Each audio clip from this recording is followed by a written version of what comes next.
qui sont venus dans le cadre de cet atelier préparatoire de la COP 26 qui aura lieu du 1er au 13 novembre 2021 à Glasgow, au Royaume-Uni.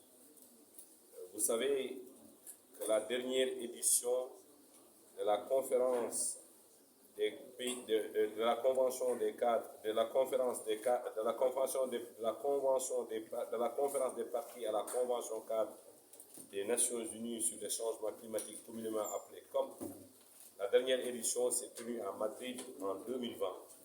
En 2019, à la fin de l'année 2019, malheureusement en 2020, il n'y a pas eu de COP pour des raisons que vous connaissez tous, liées à la pandémie de Covid-19. Cette année, nous allons poursuivre les discussions qui étaient engagées lors de la COP 25 tenue à Madrid en fin d'année 2019.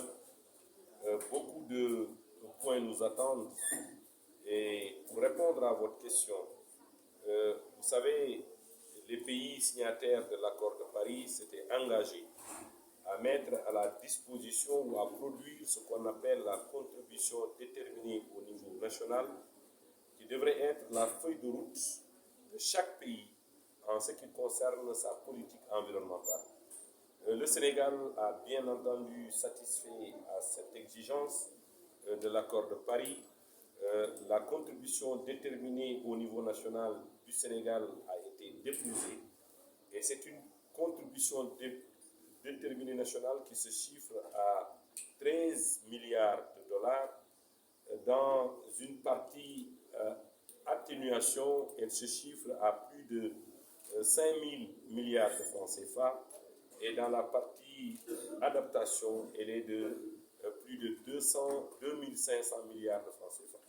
C'est une CDN très ambitieuse compte tenu de la volonté du président de la République quant à l'engagement du Sénégal pour apporter sa contribution dans la lutte que tous les pays se sont mobilisés pour réaliser en ce qui concerne les changements climatiques.